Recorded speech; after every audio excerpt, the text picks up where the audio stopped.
Thank you very kindly, my friend. As I listen to Ralph Abernathy and his eloquent and generous introduction, and then thought about myself, I wondered who he was talking about.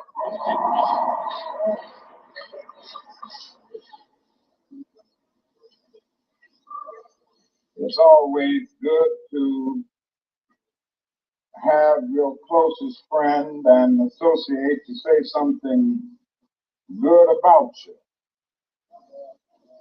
And Ralph Abernathy is the best friend that I have in the world.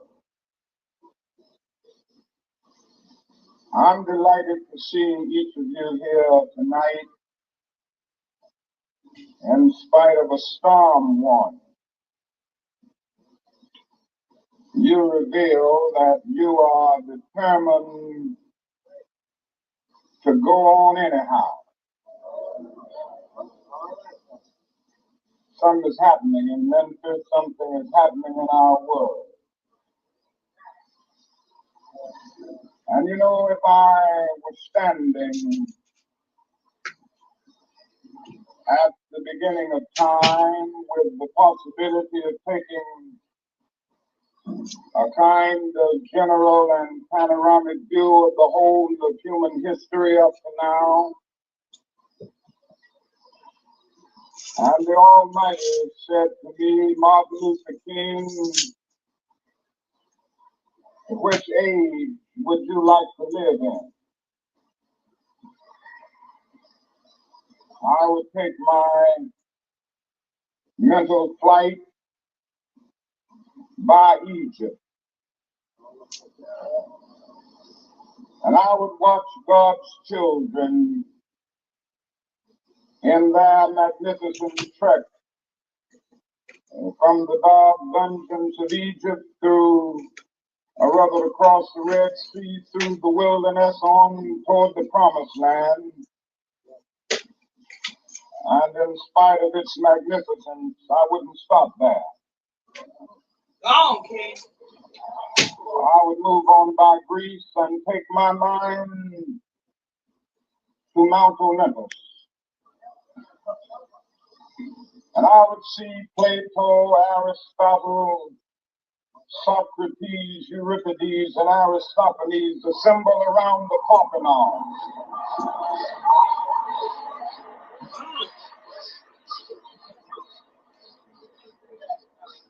And I would watch them around the Parthenon as they discuss the great and eternal issues of reality, but I wouldn't stop there. I would go on even to the great heyday of the Roman Empire. Well, and I would see developments around there through various emperors and leaders, but I wouldn't stop there. All right now. I would even come up to the day of the Renaissance and get a quick picture of all that the Renaissance did for the cultural and aesthetic life of man, but I wouldn't stop there. I would even go by the way that the man for whom I'm named had his habitat. And I would watch Martin Luther as he tacks his 95 theses on the door at the church of Wittenberg, but I wouldn't stop there. I would come on up even to 1863 and watch a vacillating president by the name of Abraham Lincoln finally come to the conclusion that he had to sign the Emancipation Proclamation, but I wouldn't stop there. Well,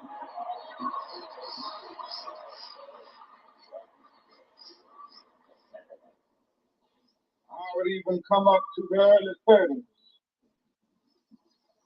and see a man grappling with the problems of the bankruptcy of his nation. and come with an eloquent cry that we have nothing to fear but fear itself. But All I right can sit now. there. Strangely enough, I would turn to the Almighty Right. and say, if you allow me to live just a few years in the second half of the 20th century, I will be happy.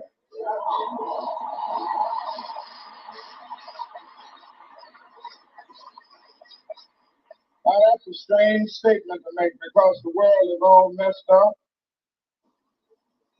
The nation is sick. Trouble is in the land. Confusion all around. That's a strange statement.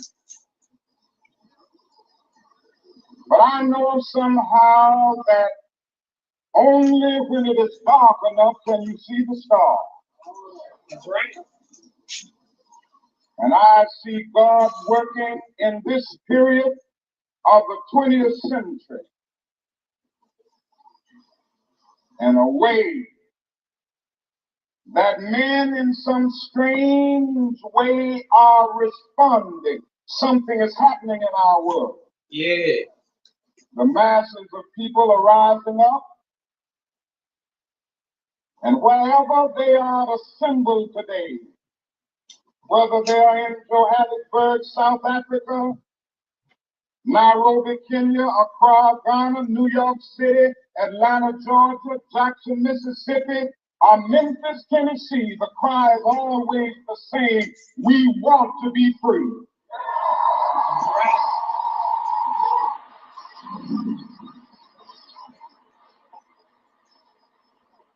And another reason that I'm happy to live in this period is that we have been forced to a point where we're going to have to grapple with the problems that men have been trying to grapple with through history, but the demands didn't force them to do it. Survival demands that we grapple with them. Men for years now have been talking about war and peace, but now no longer can they just talk about it. It is no longer the choice between violence and non-violence in this world. Is non-violence or non-existent. That is where we are today.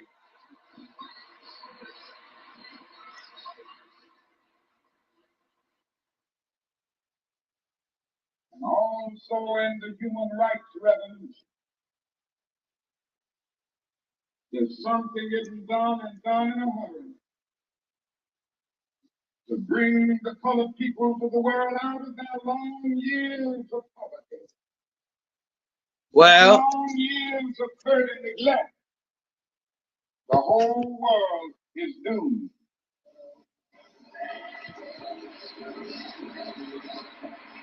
Now I'm just happy that God has allowed me to live in this period yeah. to see what is unfolding. And I'm happy that He's allowed me to be in ministry. Well,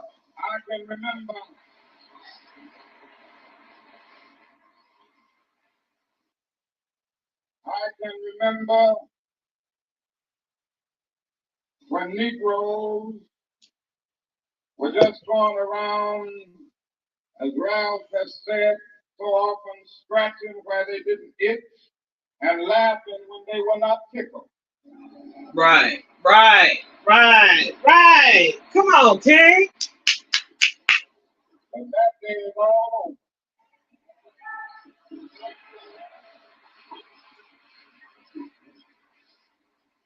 We mean business now, and we are determined to gain our rightful place in God's world.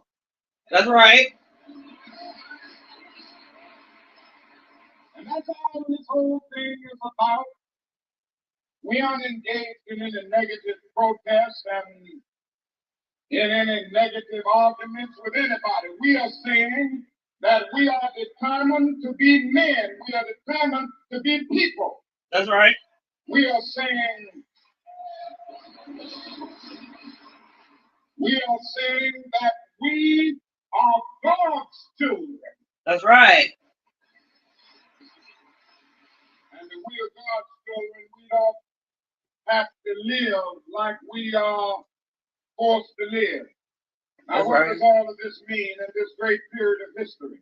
It means that we've got to stay together. That's right. Hey. We've got to stay together and maintain unity. You know, whenever Pharaoh wanted to prolong the period of slavery in Egypt, he had a favorite formula for doing it. What was that? He kept the slaves fighting among themselves. That's right.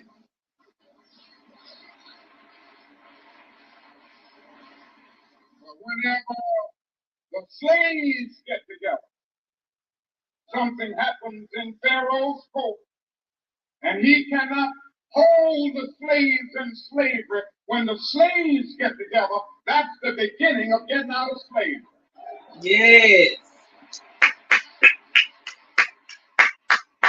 Now let us maintain unity. Secondly, let us keep the issues where they are. The issue is injustice. Let them cook. The issue Let them is cook. the refusal of Memphis Let them cook. to be fair and honest in its dealings with its public servants who happen to be sanitation workers. Waste management. Waste management. Waste management. And we've got to keep attention on that. That's always the problem with a little violence. You know what happened the other day, and the press dealt only with the window breaking. I read the article. They very seldom got around to mentioning the fact that 1,300 sanitation workers are on strike, and that Memphis is not being fair to them, and that Mayor Loeb is in dire need of a doctor. They didn't get around to that. Well,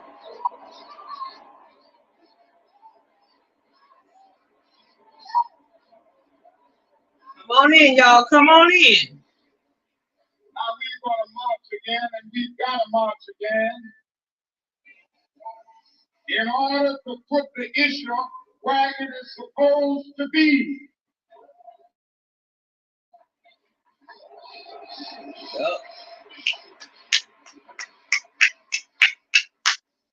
And force everybody to see that there are 1,300 of God's children here suffering. Sometimes going hungry, going through dark and dreary nights, wondering how this thing is going to come out. That's the issue. And we've got to say to the nation, we know how it's coming out. Yes.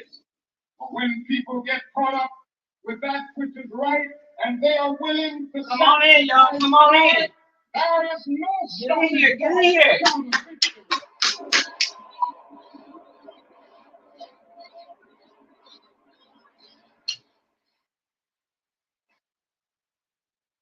We aren't going to let any may stop us.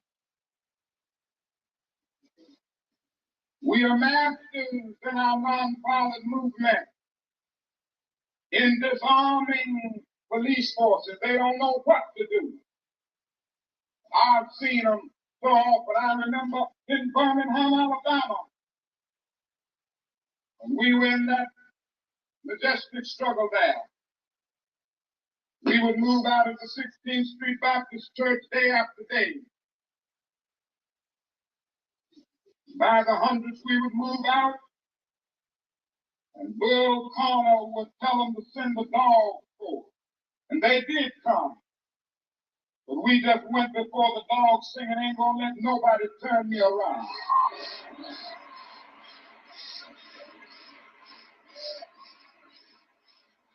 Bill Connor next would say, turn the fire hoses on. As I said to you the other night, Bill Connor didn't know history. He knew a kind of physics that somehow didn't relate to the trans physics that we knew about. And that was the fact that there was a certain kind of fire that no water could put out.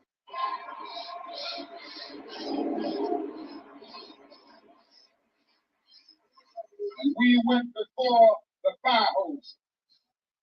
We had known water. If we were Baptist or some other denomination, we had been immersed. If we were Methodist and some other, we had been sprinkled, but we knew water. That couldn't stop us. And we just went on before the dogs, and we would look at them, and we'd go on before the water hoses, and we would look at it. And we just go on singing over my head, I see freedom in there. Mm-hmm. And then we would be thrown in the paddy wagon. Sometimes we were stacked in there like sardines in a can. Yeah. They would throw us in, and old bull would say, take them off. Ooh, look at Coretta. And we would just go on. Go on, Coretta, girl.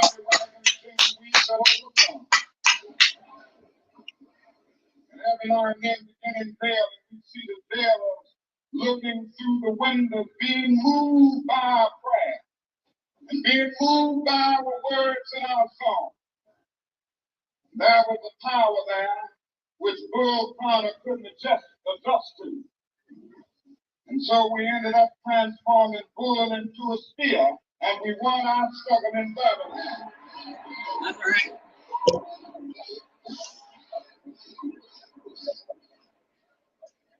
We've got to go on in Memphis just like that.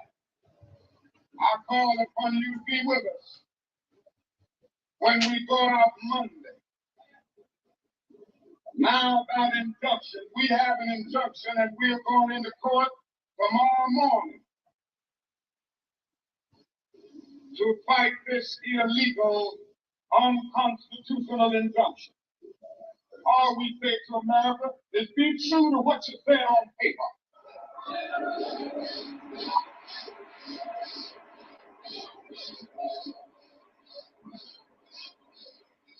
If I lived in China or even Russia or any totalitarian country,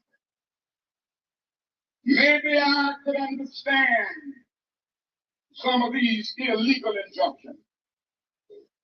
Maybe I could understand the denial of certain basic First Amendment privileges because they haven't committed themselves to that over there.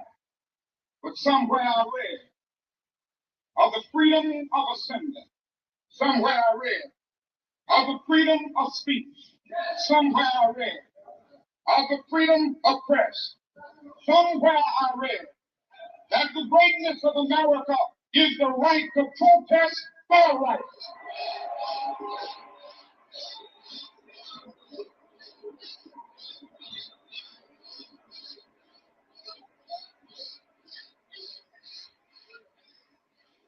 And so that's what I say, we aren't going to let any dog or water hoses turn us around. We aren't going to let any injunction turn us around.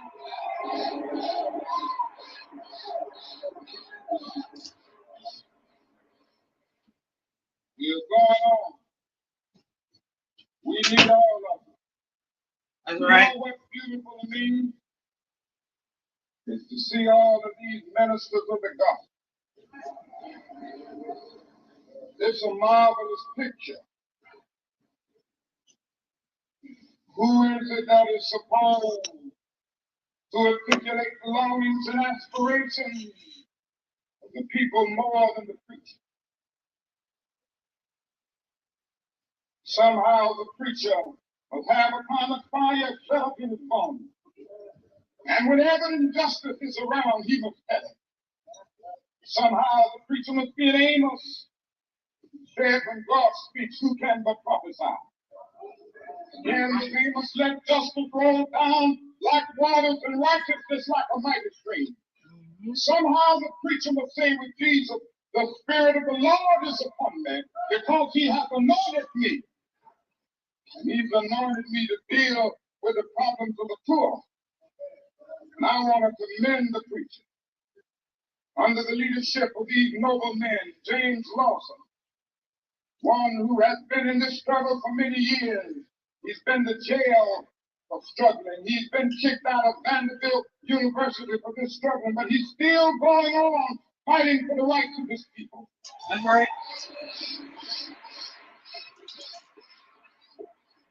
Reverend Ralph Jackson, Billy Kyle. I could just go right on down the list. Time will not permit, but I want to thank all of them. Mm-hmm. And I want you to thank them. Right. Because so often preachers aren't concerned about anything but themselves. Well. And I'm always happy to see a relevant ministry. It's all right to talk about long white robes over yonder and all of its symbolism. But ultimately, people want some suits and dresses and shoes to wear down here.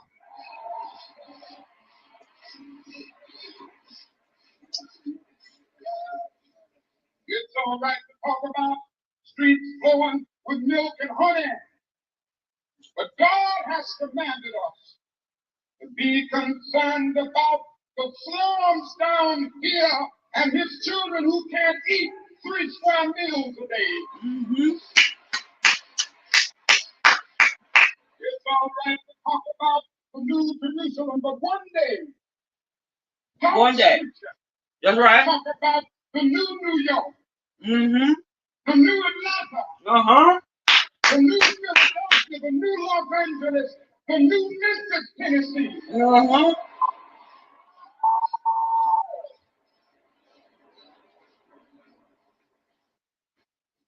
This is what we have to do. Now, the other thing we'll have to do is this.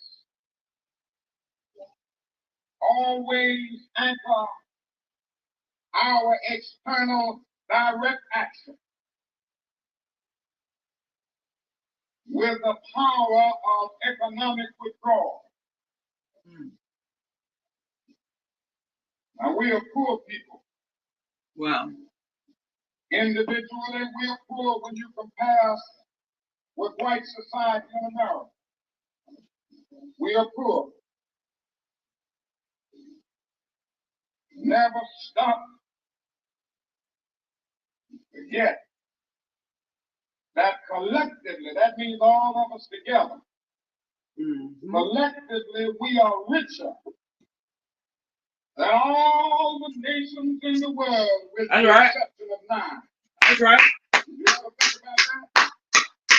All the time. After you leave the United States, Soviet Russia, Great Britain, West Germany, France, I can name others, American Negro collectively is richer Mm-hmm.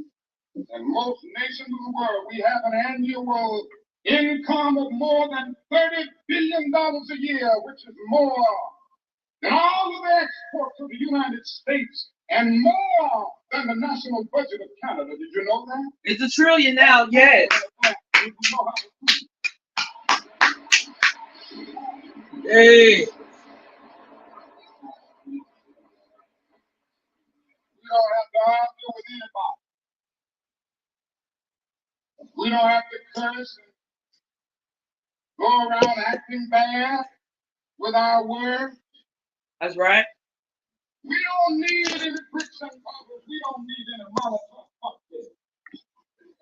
We just need to go around to these stores and to these massive industries in our country and say, God sent us down here to say to you that you're not treating his children right.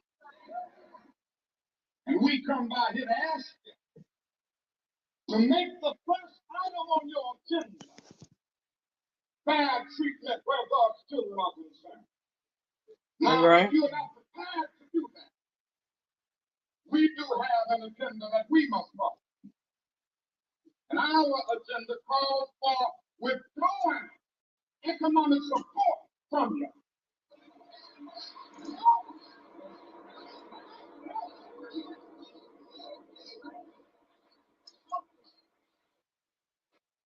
And so as a result of this, we're asking you tonight Go out and tell your neighbors not to buy Coca-Cola in Memphis.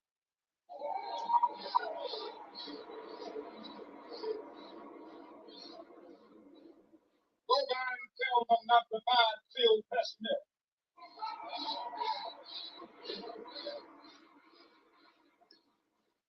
Tell them not to buy what is all the bread, Wonder Bread.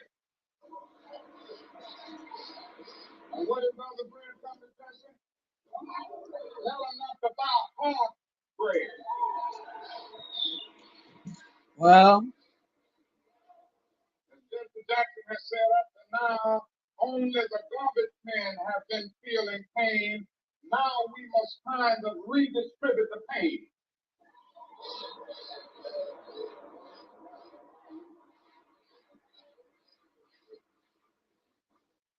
We are choosing these companies because they have been found in hiring policies,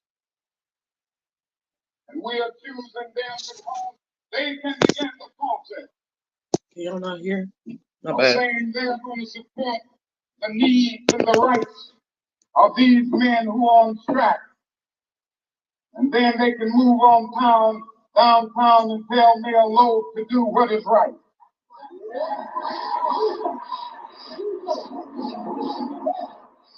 I know only that we've got to strengthen black institutions. I call upon you to take your money out of the banks downtown and deposit your money in Tri-State Bank.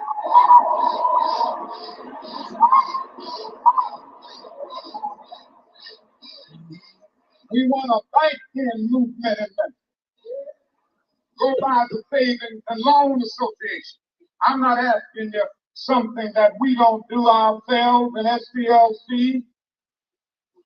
Judge Brooks and others will tell you that we have an account here in the Savings and Loan Association from the Southern Christian Leadership Conference. We are telling you to follow what we are doing. Put your money there. Well, you have 6 or 7 black insurance companies here in the city of Memphis. Take out your insurance there. We want to have an insurance in.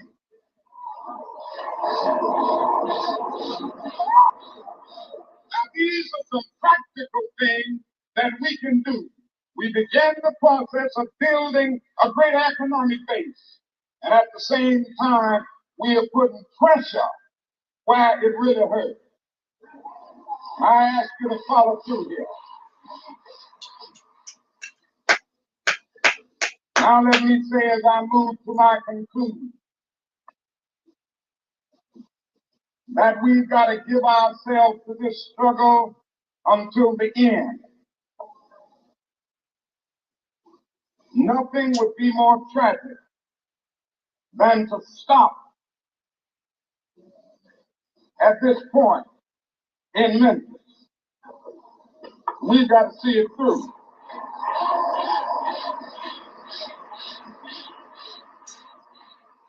When we have our march, you need to be there. If it means leaving work, if it means leaving school, be there.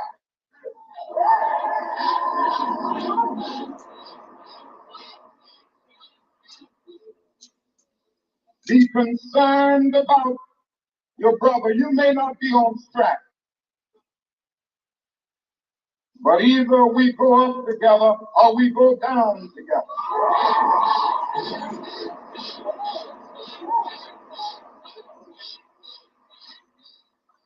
Let us develop a kind of dangerous unselfishness. One day a man came to Jesus and he wanted to raise some questions about some vital matters of life. At points he wanted to trick Jesus and show him that he knew a little more than Jesus knew and throw him off base. Now that question could have easily ended up in a philosophical and theological debate. But Jesus immediately pulled that question from midair and placed it on a dangerous curve between Jerusalem and Jericho. He talked about a certain man who fell among thieves. You remember that a Levite, the priest passed by on the other side. They didn't stop to help him. And finally, a man of another race came by. He got down from his beast, decided not to be compassionate by proxy, but he got down with him, administered first aid, and helped the man in need. Jesus ended up saying this was the good man, this was the great man, because he had the capacity to project the eye into the bow and to be concerned about his brother. Now, you know, we use our imagination a great deal to try to determine why the priest and the Levite didn't stop. The times we say they were busy going to a church meeting, an ecclesiastical gathering, and they had to get on down to Jerusalem so they wouldn't be late for their meeting. At other times, we would speculate that there was a religious law that one who was engaged in religious ceremonials was not to touch a human body 24 hours before the ceremony. And every now and then we begin to wonder whether maybe they were not going down to Jerusalem, down to Jericho, rather, to organize a Jericho Road Improvement Association. Well, that's a possibility. Maybe they felt that it was better to deal with the problem from the causal root rather than to get bogged down with an individual effect. But I'm going to tell you what my imagination tells me. It's possible that those men were afraid. You see, the Jericho Road is a dangerous road. I remember when Mrs. King and I were first in Jerusalem. We rented a car and drove from Jerusalem down to Jericho.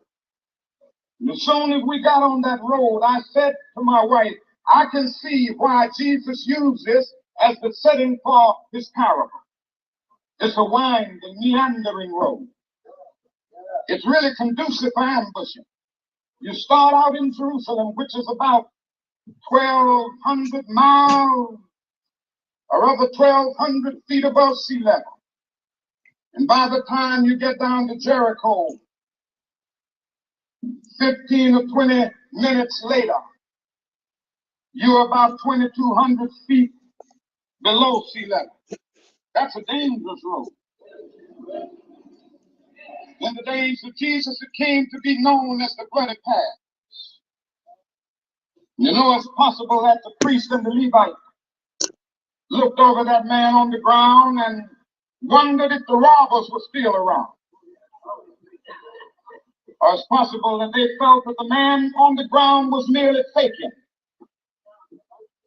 And he was acting like he had been robbed and hurt in order to seize them over there, lure them there for quick and easy seizure.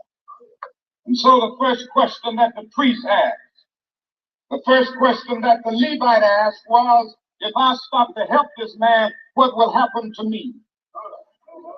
But then the Good Samaritan came by, and he reversed the question. If I do not stop to help this man, what will happen to him? That's the question before you tonight. Not if I stop to help the sanitation workers, what will happen to my job? Not if I stop to help the sanitation workers, what will happen to all of the hours that I usually spend in my office every day and every week as a pastor? The question is not if I stop to help this man in need, what will happen to me? The question is, if I do not stop to help the sanitation workers, what will happen to them? That's the question.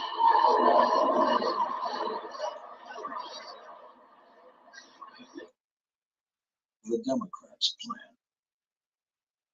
You gotta add.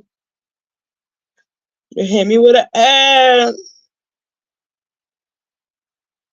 A good little moment, wasn't it? Let's continue. Tonight, I want to hear the end of it. let us stand with a greater determination and let us move on. In these powerful days, these days of challenge, to make America what it ought to be, we have an opportunity to make America a better nation. That's right. And I want to thank God once more for allowing me to be here with you. You know, several years ago, I was in New York City autographing the first book that I had written. And while sitting there autographing books, a diminutive black woman came up. The only question I heard from her was, "You, Martin Luther King?" And I was looking down writing, and I said, "Yes." The next minute, I felt something beating on my chest. Before I knew it, I had been stabbed by this demented woman. I was rushed to Harlem Hospital. It was a dark Saturday afternoon. That blade had gone through, and the x-rays revealed that the tip of the blade was on the edge of my aorta, the main artery. And once that's punctured, you're drowned in your own blood. That's the end of you. It came out in the New York Times the next morning that if I had merely sneezed, I would have died. Well, about 4 days later, they allowed me, after the operation, after my chest had been opened and the blade had been taken out, to move around in the wheelchair in the hospital. They allowed me to read some of the mail that came in, and from all over the states and the world, kind letters came in. I read a few, but one of them I will never forget. I had received one from the president and the vice president. I've forgotten what those telegrams said. I received a visit and a letter from the governor of New York, but I've forgotten what that letter said. But there was another letter. It came from a little girl, a young girl, who was a student at the White Plains High School. And I looked at that letter, and I'll never forget it. Said simply, "Dear Dr. King, I am a 9th grade student at the White Plains High School." She said, "While it should not matter, I would like to mention that I'm a white girl. I read in the paper of your misfortune and of your suffering. And I read that if you had sneezed, you would have died. I'm simply writing you to say that I'm so happy that you didn't sneeze." And I want to say tonight,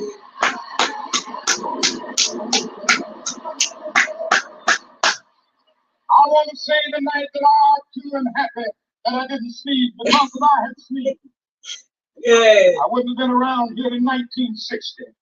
That's right. When students all over the South started sitting in at lunch counters.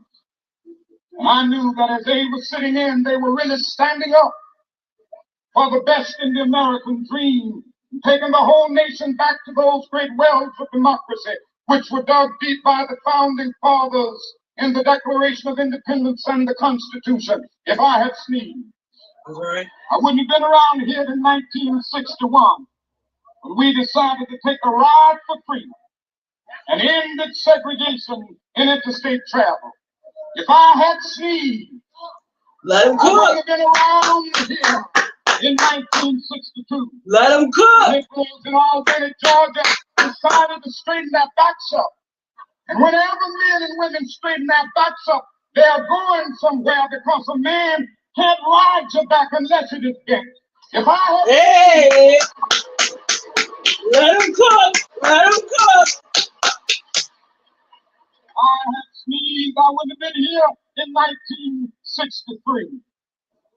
The black people of Birmingham, Alabama, aroused the conscience of this nation and brought into being the Civil Rights Bill. If I had sneezed, I wouldn't have had a chance later that year in August to try to tell America about a dream that I had had. If I had sneezed, Let him cook. Let him cook. I wouldn't have been down in Selma, Alabama to see the great movement there. If I had sneezed, That's right. I wouldn't have been in Memphis to see a community rally around those brothers and sisters who are suffering. I'm so happy that I didn't sneeze. Hey. They were telling me. Now it doesn't matter now. Oh, It really doesn't matter what happens now. that's right. I left Atlanta this morning, and as we got started on the plane, there were 6 of us. The pilot said over the public address system, "We are sorry for the delay, but we have Dr. Martin Luther King on the plane, and to be sure that all of the bags were checked, and to be sure that nothing would be wrong on the plane, we had to check out everything carefully, and we've had the plane protected and guarded all night." And then I got into Memphis, and some began to say the threats. I talk about the threats that were out. What would happen to me from some of our sick white brothers. Well, I don't know what will happen now. We've got some difficult days ahead. But it really doesn't matter with me now. That's right. Because I've been to the mountaintop. Hey!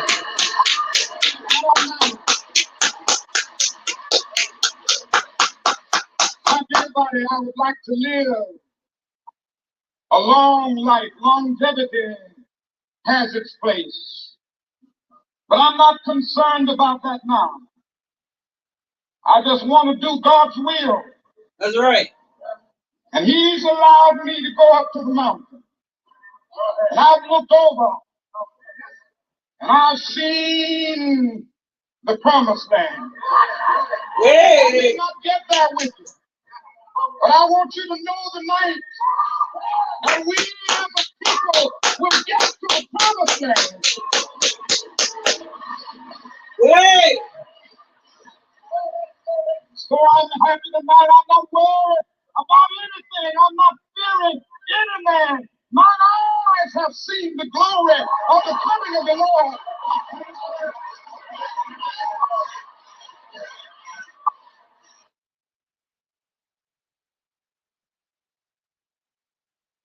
Hey! Thank you, Dr. King. Thank you. Thank you. Thank you. That was so insightful. That was very insightful. And I am honored to share my birthday with such an extraordinary historical figure such as the late great Reverend Dr. Martin Luther King Jr. And I woke up this morning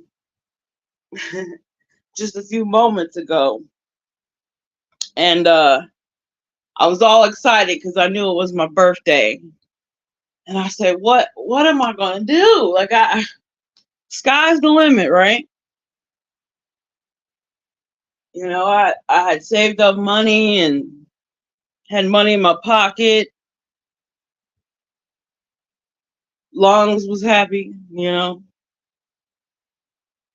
So I got up and I wanted to go to the mailbox to check the mail, look outside. Every day I look outside, whether I go anywhere or not. I sit on the porch and drink my coffee.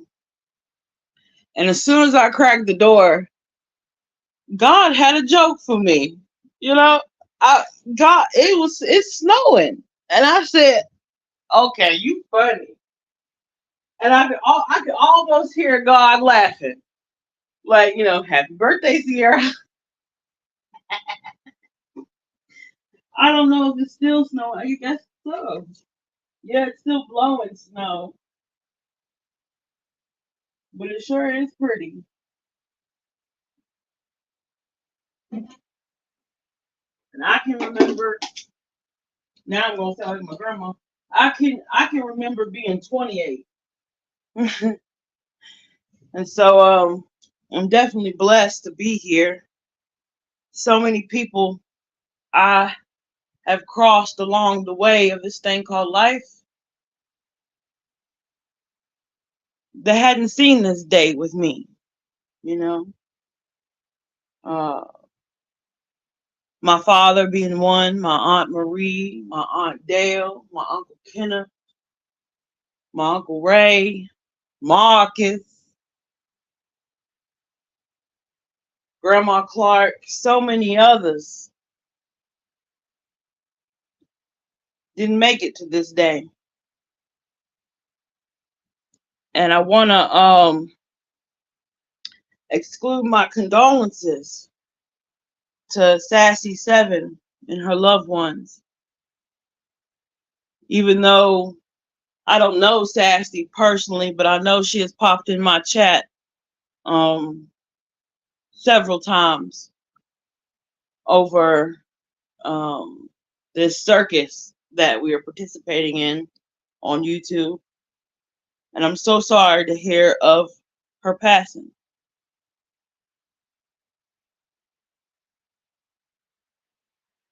And prayers to her family and condolences. She was a light in our community. Um, I really didn't have nothing planned today.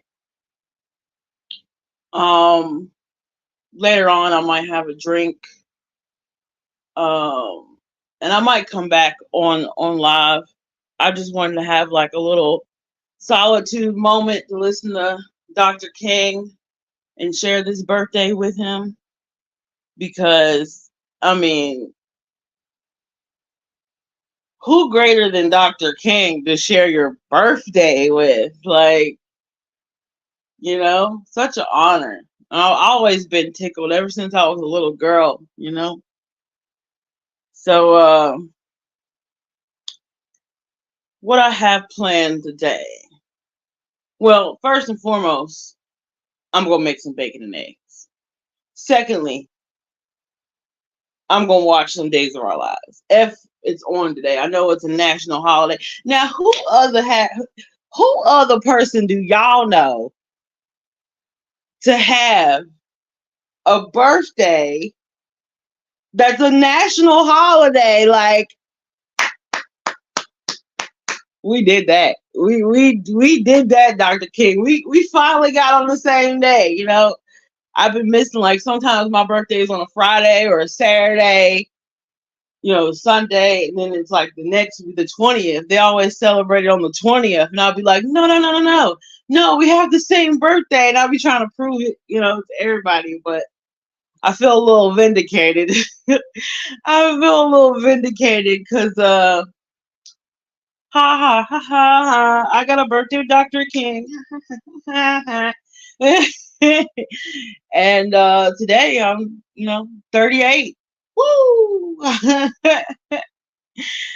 So don't know if I'll come on live on camera or if I will do TikToks, and it just, I'm kind of going with the flow, doing what I feel. I mean, that's what your birthday for, right? So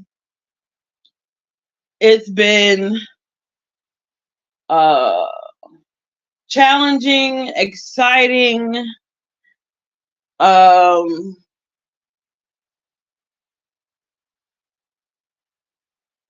seducing to be a part of this true crime community, YouTube community, beauty community. And I'm glad y'all put up with me. I'm so glad.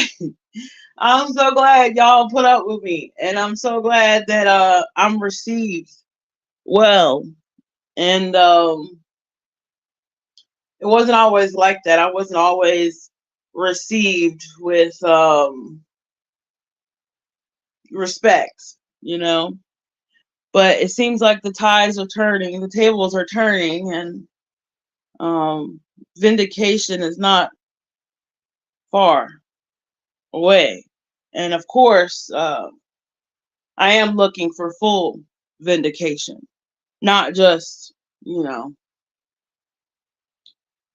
not just as far as Dr. King is concerned. So I'm gonna get off here. I appreciate everybody dropping in the chat. Thank you, Undercover Mermaid, for coming by. I'm sorry you in the hospital, girl. You stuck there. Oh Lord. Love you too. Thanks for watching. True Seeker. Good to see you was here. And y'all be safe out here on these streets, you know.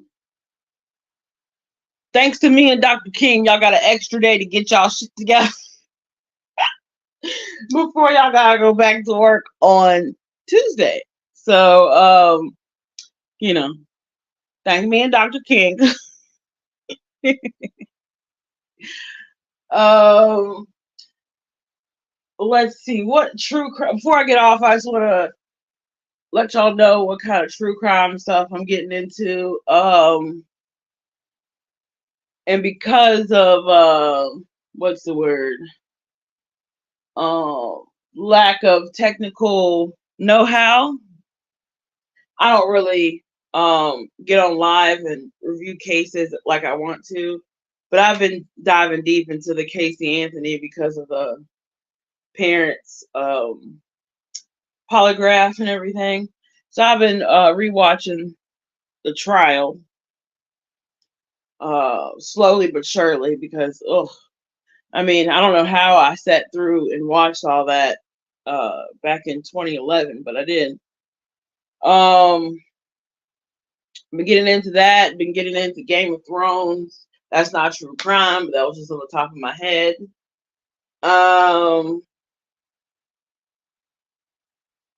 Of course, I'm following the circus going on with Summer Wells and all that. So I'm following it, but I don't have no comment thus far. I'm learning to embrace my shadows. So I guess you could say I'm lurking in the shadows. Sometimes being in the shadows is better than being in the forefront. But you never know when I'll pop up, and you'll never know where I'll be. Until we meet again, thank you for my birthday wishes. And remember Dr. King's dream. All right? Holla at y'all later.